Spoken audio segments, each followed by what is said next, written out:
स्वागत है आपका पाठशाला में। और आज हम लोग सीखने वाले हैं कि वो कौन से कैंडलस्टिक्स हैं जिन्हें देख के हमें बाय ऑर्डर या सेल ऑर्डर प्लेस करना है।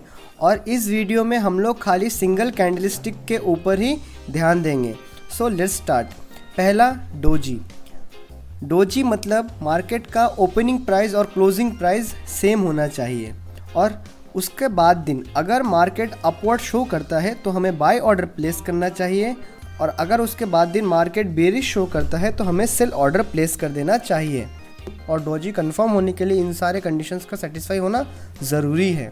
पहला, स्टॉक ओवरसोल्ड या ओवरबॉट होना चाहिए। दूसरा, heavy volume on the day of doji. तीसरा, लॉन्ग अपर शेडो या लॉन्ग लोअर शेडो अच्छा है इस कंडीशन में। Now second is hammer signal. Hammer signal down trend में बनता है और इसका स्ट्रक्चर कुछ ऐसा है। दोनों ही हैमर अच्छा है बाय ट्रेड प्लेस करने के लिए, पर ग्रीन वाले को ज़्यादा बेस्ट माना जाता है। और ये स्ट्रक्चर तभी बनती है जब हर कोई पैनिक में आके सेल कर रहा होता है और एक स्मार्ट मनी के एंट्री से स्टॉक का प्राइस अपवर्ड मूवमेंट होता है। और हैमर सिग्नल कंफर्म होने के लिए इन सारे क्राइटेरिया का कंप्लीट होना बहुत ही ज़रूरी है। प्राइस डाउन ट्रेंड में होना चाहिए जब ये बने, मतलब डाउनफॉल ट्रेंड में बनना चाहिए। दूसरा, lower shadow must be at least twice the size of the body. तीसरा, हैमर बनने के एक दिन बाद अगर वो अपवर्ड मूवमेंट शो करता है, ग्रीन सिग्नल शो करता है, तब हमें बाय करना है।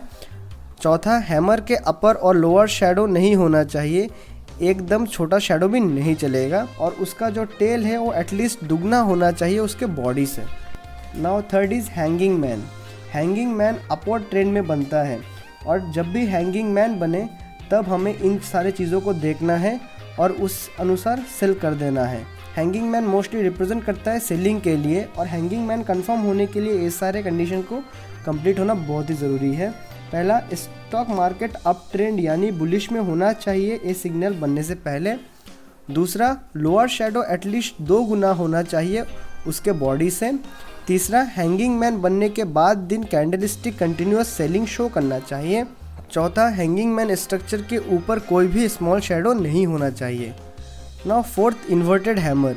इन्वर्टेड हैमर में हमें बाय करना चाहिए, और इन्वर्टेड हैमर का स्ट्रक्चर कुछ इस तरह होता है। दोनों ही स्ट्रक्चर अच्छा है, पर ग्रीन स्ट्रक्चर को ज़्यादा अच्छा माना जाता है। और ये सिग्नल को कंफर्म होने के लिए इन सारे क्राइटेरिया को कंप्लीट करना पड़ेगा। पहला, स्टॉक डाउन ट्रेंड में होना चाहिए जब ये सिग्नल बने। दूसरा, अपर शेडो एटलीस्ट 2 गुना होना चाहिए बॉडी से। तीसरा, इन्वर्टेड हैमर बनने के अगले दिन कंटिन्यूअस बाय सिग्नल होना चाहिए। चौथा, इन्वर्टेड हैमर के अपर में बिल्कुल भी शेडो नहीं होना चाहिए।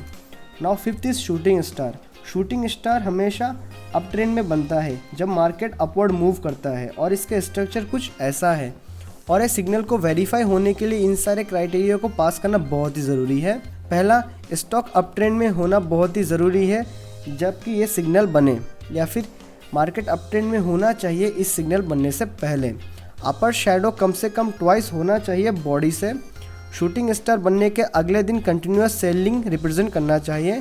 शूटिंग स्टार के नीचे बिल्कुल भी शेडो नहीं होना चाहिए। सो आज हम लोगों ने सीखा कौन से कैंडलस्टिक पे हमें बाय करना चाहिए और कौन से कैंडलस्टिक पे हमें सेल करना चाहिए कंडीशन के अनुसार।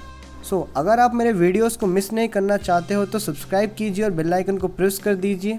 लाइक कीजिए इस वीडियो को एंड कमेंट कीजिए कैसी लगी आपको ये वीडियो, और मुझे बताइए कि आपको ट्यूटोरियल चाहिए कि नहीं स्टॉक ट्रेडिंग के ऊपर, एंड शेयर करें अपने फ्रेंड्स एंड फैमिली के साथ।